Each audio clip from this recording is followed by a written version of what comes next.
अब मैं ये जानना चाह रहा हूँ कि आप कैसे मतलब इस इंडस्ट्री में आने के पहले आपकी क्या तैयारी थी? क्या आप इस इंडस्ट्री में आना चाहते थे? आप कहाँ के हैं?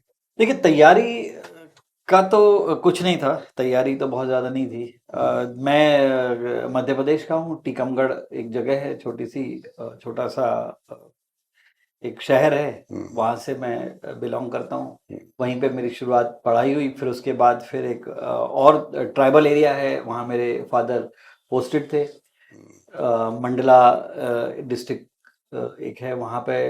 वहाँ के इंटीरियर गांव में हम लोग, मेरी शुरुआत की पढ़ाई, अच्छा। हाँ बिल्कुल वहाँ हुई, हुँ, जहाँ पे उस समय जैसे अब इस समय थोड़ा सा बोलना बड़ा ऐसा लगता है कि ऐसा लगता है ग्लोरीफाइड स्ट्रगल हो जाता है। हुँ, बट जिन गांव में मैं पला बड़ा हूँ, शुरुआत की पढ़ाई हुई है, उसमें ना तो सड़कें थी, ना लाइट, तो खैर बहुत बहुत दूर की बात है, बहुत। थिएटर था कि नहीं वहाँ पे? थिएटर, सड़कें ही नहीं है, लाइट ही नहीं है, तो थिएटर ही कहाँ होगा? मतलब सड़क नहीं है तो आपको हाँ। छोटे छोटे घोड़ों पे और उस पे अरे! आपको आना जाना अच्छा, होता अच्छा, है। अच्छा, अच्छा, मतलब अच्छा, हाँ, अच्छा। कोई ओह! अच्छा। मतलब हमको मेन रोड तक आने के लिए 12 किलोमीटर ओहो! हमको हुँ, कच्ची पगडंडी से हुँ, चलना पड़ता था। तो हुँ, इस तरह से शुरुआत शुरुआत हुई। हुँ, वहाँ पे मेरी शुरुआत की शिक्षा शिक्षा दीक्षा, प्राइमरी शिक्षा, फिर हुँ, वहाँ से और थोड़े से दूसरे गांव में बढ़ते बढ़ते बढ़ते बढ़ते फिर कॉलेज में मैंने टीकमगढ़ से किया, हुँ, जो कि डिस्ट्रिक्ट लेवल का था। हुँ, तो वहाँ पे मेरी पढ़ाई हुई। हुँ। तो फॉर्मल ट्रेनिंग किसी चीज़ की तो बिल्कुल नहीं हुई। अच्छा, और पढ़ाई भी ऐसी नहीं हुई जो इंडस्ट्री में काम आए। ओके। जो यहाँ पे जिसके बारे में राइटिंग में मुझे काम किया, या मैंने हुँ, एमए कोई लिटरेचर से किया हो, ऐसा कुछ नहीं है। हुँ, फिर शुरुआत हुई, और उसके बाद फिर मुंबई मेरा आना संयोग हो गया। मुंबई आना कोई ऐसी अच्छा। ये मतलब कौन-सा साल था? ये था 91 दिसंबर। 91। हाँ, ओके। 91 दिसंबर में मैं अच्छा, मुंबई अच्छा। आया था। ओके। और मैं बहुत पर्सनल काम से आया था, किसी को छोड़ने के लिए मुंबई हुँ, आया था। हुँ, तो जब मैं यहाँ पे आया, तो तब ऐसा कुछ इरादा नहीं था कि मैं रुकूंगा हुँ। या इंडस्ट्री में काम करूंगा। तो जब मैं आया यहाँ पे, तो अ, मेरा वापसी का टिकट भी था अच्छा, मेरे मेरे यहाँ, ओके। कि भाई जो काम था वो 6 दिन का काम था, उसके बाद मेरी वापसी का टिकट था। हुँ, बट टीकमगढ़ में भी मैं वो कुछ कुछ खास काम कर नहीं रहा था। हुँ, प्राइमरी स्कूल में, प्राइवेट स्कूल में 300-400 रुपए की नौकरी कर रहा था। अच्छा।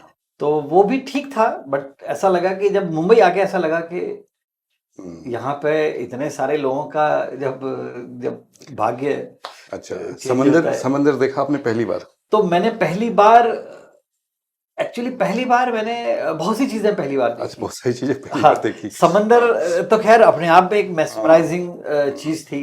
हुँ, और उसके बाद फिर मैं जब मैं यहाँ पे देखा, यहाँ पे मैंने इस शहर को देखा, हुँ, अच्छा। इतना इतने लोग देखे, हुँ, इतना ट्रैफिक देखा, हुँ, इतनी गाड़ियां देखी, हुँ, सब कुछ वो नया था। वो ओके। अनुभव, एक आप समझ सकते हैं कि आप एक छोटे से एक शहर से आया हुआ आदमी, हुँ, जिसकी परवरिश ऐसी जगह हुई है, जिस गांव की हमारी टोटल जनसंख्या, मैं जिस गांव में सबसे पहली बार जब मैं हुँ, गया था, जहाँ पे मेरी शिक्षा दीक्षा हुई, उस गांव की जनसंख्या थी 40।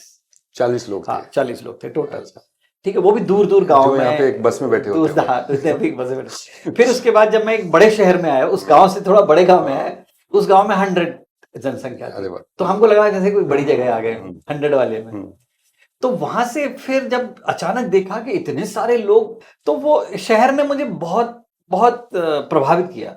अच्छा। और मुझे ऐसा लगा कि इस शहर में जब इतने सारे लोगों का हो रहा है, हुँ, तो मेरा मेरा कुछ क्यों नहीं हो सकता है इस लेकिन शो में। फ़िल्म इंडस्ट्री को लेके ही सोच रहे थे आप? नहीं नहीं नहीं, फिल्म इंडस्ट्री मुझे मालूम भी नहीं था, मुझे कुछ किसी कोई चीज भी का काम करना कुछ है। आइडिया ही नहीं था मुझे। अच्छा, अच्छा। तो मुझे लगा कि शहर में अच्छा शहर है, हुँ, बट अच्छा शहर होने से कुछ तो होता नहीं है। करना क्या है? करना क्या है यहाँ पे, कौन कैसे होगा, मुझे कौन पूछेगा, किसके यहाँ रुकूंगा, हुँ, कैसे होगा, क्या करूंगा, हुँ, ये तो कुछ जवाब नहीं था। तो खैर ठीक है, अच्छा लगा।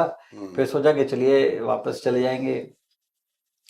तो मैंने फिर यहाँ पे मेरे जिन रिश्तेदार के यहाँ मैं आया था, वो अभी भी बहुत मेरे क्लोज़ अभी है। भी क्लोज हैं, और अभी मैं उनके यहाँ जाता हूँ एज ए गार्डियन। वो अभी भी मेरे हुँ, मेरे पास हैं। तो मैं जब गया तो मैंने उनसे पूछा, उनसे सोचा कि भाई कि यहाँ पे मेरा कुछ हो सकता है क्या। तो उन्होंने मेरा इंटरव्यू लिया कि देखे तुम क्या करते हो। तो इंटरव्यू में तो खैर बिल्कुल इंटरव्यू क्या बातचीत की उन्होंने कि तुम क्या कर सकते हो, किस तरह से। तो जब बातचीत हुई तो उन्होंने सीधा फरमान सुना दिया कि भाई तुम जाओ, वहीं जाओ, अपना टीचिंग वीचिंग करो, बढ़िया, धीरे धीरे कुछ दिनों में करते करते हेड मास्टर बन जाओगे, तो प्रमोशन हो जाएगा, तो वहीं तुम्हारा अच्छा रहेगा। यहाँ सरवाइव करना बहुत मुश्किल है। यहाँ पे घर के रेट क्या है, उस समय भी महंगाई हुआ करता था। तो ठीक है, फिर मैंने कहा चलो कुछ होने वाला है नहीं शहर में, तो वापस चले जाते हैं। उनके यहाँ एक वीडियो लाइब्रेरी हुआ करती थी, उन्होंने बोला वीडियो लाइब्रेरी में काम कर लो। अब मैंने पोस्ट ग्रेजुएट किया हुआ है, एमकॉम था, मैंने कहा मैं वीडियो लाइब्रेरी में काम करूंगा। मैंने कहा, मैं वापस जाने लगा तो मैंने मेरी जो वापसी का टिकट था, बट पता नहीं मन नहीं मान रहा था मेरे जो ग्रह थे शायद वो बहुत मुझे रोकने की कोशिश कर रहे थे। तो मुझे लगा कि पर ठीक है, चलिए मैं चला जाता हूँ, अब टिकट है तो है। मैं वापस चला गया। जब स्टेशन पहुंचा तो मुझे ऐसा लगा कि ये लास्ट मौका है, अगर अब मैंने कुछ नहीं किया तो या तो इस तरफ हो जाएगा या उस तरफ हो जाएगा। तो मैंने ये सोचा कि अगर मैं ये टिकट किसी को बेच दूं, अच्छा, और वो टिकट अगर बिक जाता है तो मैं रुक जाऊंगा, नहीं तो चला जाऊंगा। मतलब आपका फिल्मी सिचुएशन ही था। सिचुएशन था। तो मैं सामान लेके स्टेशन पे पहुंचा और एक पता नहीं जो भी होगा किस्मत ने रोकना था, तो एक आदमी आ गया, एक आदमी को मैंने पूछा और मेरी टिकट बिक गई। मैं फिर यहीं का हो गया, यहीं से मेरी फिर शुरुआत हो गई। मैंने उनके कुछ दिनों फिर लाइब्रेरी में काम किया। लाइब्रेरी से फिर धीरे धीरे मैं प्रिंट मीडिया में आया। अच्छा। प्रिंट मीडिया में एक किसी का एड निकला था एक छोटे से न्यूज़पेपर का, मैंने न्यूज़पेपर में अप्लाई किया। तो वहां पे मैं एज असिस्टेंट टू एडिटर, जहाँ पे मैं टाइपिंग भी करता था और मैं रिपोर्टिंग भी करता था और कार्टून्स भी बनाता था। अरे वाह, आप कार्टून्स भी मैं हाँ, एक शौक था मुझे, तो मैं कार्टून्स भी बनाता था। तो वहां से फिर मैं प्रिंट मीडिया में आया। प्रिंट मीडिया में आते आते 3 साल मैंने प्रिंट मीडिया में काम किया, और प्रिंट मीडिया में मुझे एक अच्छी शहर की समझ हो गई कि ये शहर क्या है। लोग क्योंकि प्रिंट मीडिया में इंटरव्यू के लिए इससे काफी लोगों से मिलना पड़ता था, तो आप चीफ मिनिस्टर से लेके आप कॉमन मैन तक आप मिलते थे। तो अलग अलग टाइप के लोगों से मिलके आप में कॉन्फिडेंस आ गया, एक शहर को समझने की वो आ गई, टेक्निक आ गई। ओके। और इस तरह से फिर मैं इस शहर में बस गया। और हाँ, तो अभी भी फिल्म इंडस्ट्री का कुछ सोच नहीं, कोई सोच नहीं थी, कुछ नहीं था। तो इनफैक्ट फिल्म इंडस्ट्री में मैं जाता भी था, मतलब मन में तो बात रही होगी? नहीं, कभी नहीं रही। अच्छा। क्योंकि मन में बात तब होगी जब मेरी कहीं ना कहीं एक शुरुआत रही हो, या कुछ उसका फिल्में बहुत देखी हो। तो ऐसा कुछ नहीं था, ना तो मैंने फिल्में बहुत देखी थी, ना मैंने फिल्मों के बारे में कुछ पढ़ा था। जो आम एक जो आम उस समय यंग आदमी को जो आर्टिस्ट पसंद थे, मुझे भी वैसे ही पसंद थे।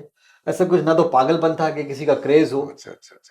तो स्टार यार कलाकार आपका पहला काम था?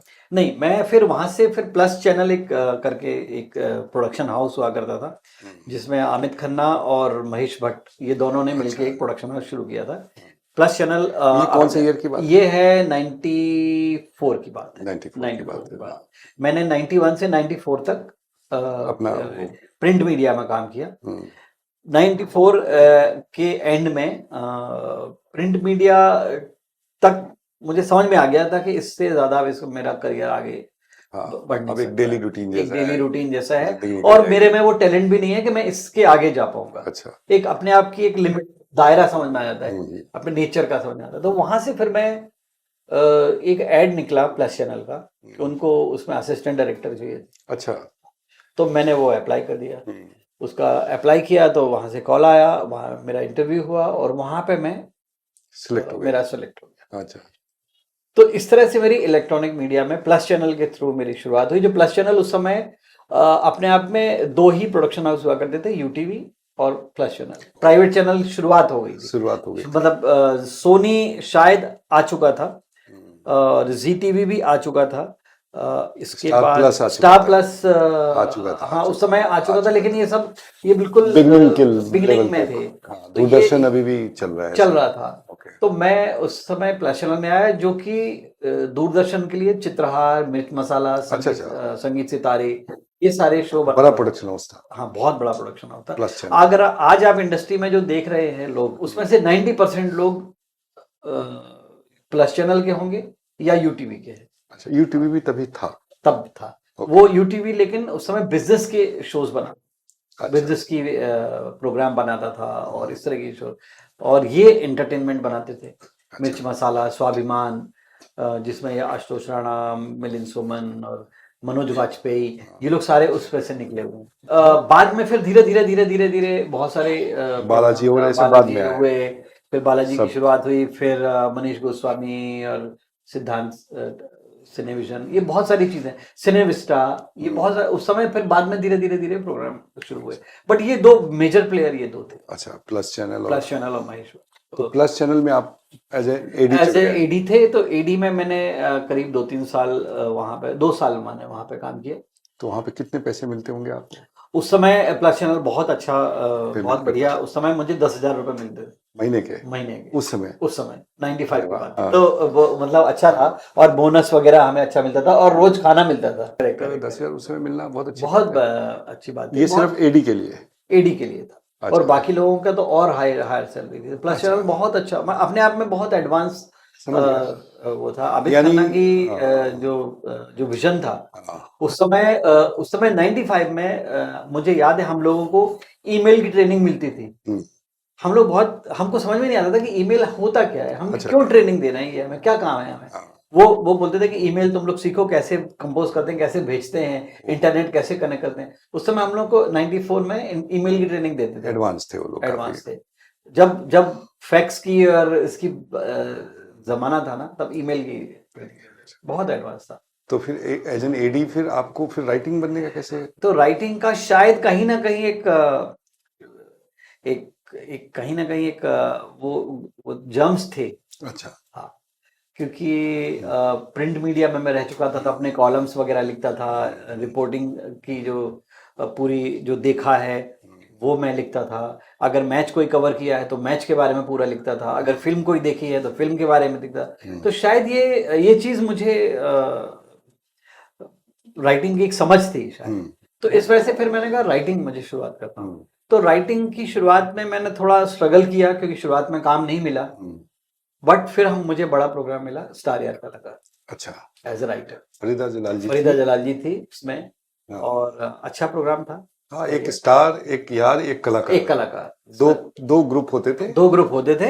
हाँ। एक उसमें कोई स्टार होता था, उसके साथ पार्टिसिपेंट्स होते थे, और एक होस्ट होता था, और उसमें बढ़िया म्यूजिकल शो था, अच्छा था। तो मैंने शेखर सुमन के साथ काम किया, मैंने अमिताभ बच्चन के साथ काम किया। सोनू निगम जब होस्ट बने, अच्छा, तो सोनू निगम के लिए मैंने उनके लिखा साथ, ओके। As a host. फिर मैंने मोहनीश बहल के लिए लिखा, बहुत अच्छे होस्ट हैं। अच्छा, फिर मैंने बहुत सारे लोगों के लिए लिखा। मैंने मलाइका अरोरा के लिए लिखा, अच्छा, वो भी होस्ट थी एक शो के, मैंने पूरी सीरीज की उनके साथ। अच्छा, अच्छा, अच्छा। तो अच्छा लगा, सब सारे टैलेंटेड लोग। तो ये जो मूवर्स एंड शेखर की बात करते हैं, उसमें मिक्स लैंग्वेज नहीं था क्या? हिंदी इंग्लिश मिक्स ऐसा था, या हिंदी हिंदी था उसमें? नहीं, उसमें हिंदी ही था, अच्छा, ज्यादातर बिकॉज हाँ, उसमें बिकॉज जोक्स जो होते थे, जहाँ अंग्रेजी की जरूरत होती थी वो इंग्लिश होते थे। इंग्लिश वो भी 1-2 वर्ड्स होते थे, बट मोस्टली हिंदी में ही शो था। अच्छा, हिंदी में शो था। बिकॉज मूवर्स एंड शेखर्स, सोनी शुरू से ही मेरे ख्याल में थोड़ा सा मिक्स रहा है, बहुत ज्यादा अंग्रेजियत उसमें नहीं थी। अच्छा, हाँ, सोनी में। मतलब जी। आपने रियलिटी शो से शुरुआत की, तो क्या आपके लिखने के पहले ऑलरेडी रियलिटी शोज बनते थे, या रियलिटी शोज की शुरुआत भी तभी हुई? नहीं, रियलिटी शोज तो पहले से ही थे। अच्छा, जैसे सारेगामा, अंताक्षरी, ये अच्छा, बहुत अच्छे अच्छे शोज चल रहे थे उस वक्त। अच्छा, reality ऑलरेडी show, चल रहे हैं। चल रहे थे। ओके। ये 2 शो जी टीवी पे चल रहे थे।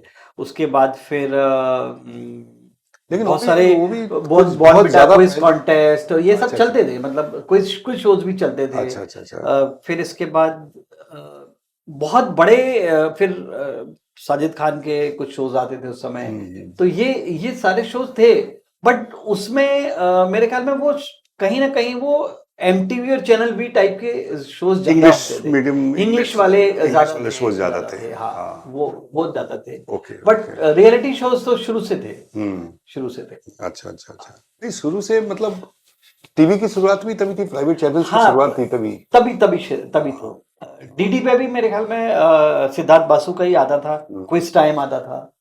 तो आपने जितने होस्ट के साथ काम किया, आप किसको कुछ जैसे अमित जी के साथ काम किया आपने, और शेखर सुमन वो भी है, तो आपको क्या लगता है कि अलग अलग होस्ट के साथ लिखने में क्या थोड़ा एक्सपीरियंस अगर आप शेयर करें कि जी, उन लोगों के बारे में? हाँ, देखिए अलग अलग होस्ट का बहुत अच्छा आपने सबके साथ, मोनीश बहल का नाम लिया। हाँ बहुत अच्छा सबके साथ एक्सपीरियंस रहा। अगर मैं सबको अलग अलग डिस्क्राइब करूं हम्म, तो मिस्टर बच्चन को तो कई बार डिस्क्राइब कर चुका हूं कि वो एक ऐसे होस्ट हैं, सबसे बड़ी बात कि उनका डेडिकेशन, उनका समर्पण, उनकी भाषा पे पकड़, उनको स्क्रिप्ट को समझने का अंदाज, वो तो खैर अलग ही लेवल का है। हम्म, फिर शाहरुख खान बहुत मैं ये मान के मैं बता सकता हूँ आपको कि शाहरुख खान बहुत ही शार्प होस्ट हैं। अच्छा, शाहरुख खान उतनी ज्यादा स्क्रिप्ट पे मेहनत नहीं करते, लेकिन शाहरुख खान में ये शायद पता नहीं क्या गुण है कि वो 2 बार स्क्रिप्ट पढ़ेंगे और 2 बार स्क्रिप्ट में सिर्फ अपनी लाइन्स तो वो याद करते ही हैं, सामने वाले के अगर मान लीजिए कोई अवार्ड फंक्शन है जिसमें 2 होस्ट है, सामने वाले की भी वो लाइन्स याद कर लेते हैं कि ये कहाँ पे क्या बोलेगा, वहां पे मेरा रिएक्शन क्या होगा। ओहो, ये उनकी मतलब फोटोग्राफिक मेमोरी Prediction। है या क्या है, कमाल। मतलब ये मैंने आज तक ऐसा किसी शो में किसी होस्ट में ये गुण नहीं देखा। तो शाहरुख खान साहब के सब के लिए आपने टीवी पे भी लिखा और अवार्ड शोज भी अवार्ड लिखे? शोज भी मैंने, इवेंट्स में मैंने बहुत किया इवेंट्स उनके भी साथ। बहुत लिखे उनके। अच्छा, तो वो एक बहुत अपने आप में एक जबरदस्त होस्ट हैं। शेखर सुमन अगेन अपने आप में एक मतलब वही वही उनमें वही बात है जो अमिताभ बच्चन में बात है। अच्छा, उनकी स्क्रीन प्रेजेंस, उनकी भाषा पे पकड़, हम्म, उनका हिंदी और अंग्रेजी दोनों पे एक समान रूप से जो पकड़ है, वो शेखर सुमन में बहुत है। चार्मिंग किस वर्ड पे कितना स्ट्रेस देना है, ये सारी चीजें उनको समझ में। ये तीनों जो होस्ट मैंने बताए हैं, इन सब में ये चीज गुण है। अमिताभ बच्चन जी में, शाहरुख खान में, फिर इसके बाद शेखर सुमन में। चौथे मोहनीश बहल का मैंने नाम लिया। मोहनीश बहल ने को पता नहीं लोगों ने क्यों ज्यादा होस्टिंग नहीं दी है। उनमें भी वो चार्म और वो करिश्मा है जो एक अच्छे होस्ट में होता है। मुझे भी बहुत अच्छे लगते हैं। हाँ, उनमें उनमें वो प्रेजेंस है, स्क्रीन प्रेजेंस है, ऑरा अच्छा, है। और उनकी भी वही वही खास बात है, भाषा पे पकड़ उनकी बहुत अच्छी है। उनका भी वही समर्पण वैसा ही है। तो फिर बहुत अच्छे होस्ट हैं। अच्छा, ओके। सोनू निगम में अपने आप में सोनू निगम का सेंस ऑफ ह्यूमर बहुत अच्छा है। अच्छा, और उनकी म्यूजिकल चीज बहुत अच्छी है। सेंस ऑफ ह्यूमर अच्छा है। सेंस ऑफ ह्यूमर बहुत अच्छा है। वो सोनू निगम बहुत बढ़िया, अगर कभी करना चाहें तो स्टैंड अप कॉमेडी बहुत अच्छी कर सकते हैं। अच्छा, मैंने उनके साथ स्टैंड अप कॉमेडी तो नहीं किया, मैंने म्यूजिकल शो किया, लेकिन बहुत बहुत जबरदस्त है उनका। अच्छा, स्टैंड अप कॉमेडी भी लिखी है आपने? स्टैंड अप कॉमेडी भी लिखी। Stand up comedy Shekhar Suman की वही थी। शेखर सुमन की है ग्रेट इंडियन कॉमेडी शो। अच्छा अच्छा। फिर इसमें कपिल शर्मा जी थे?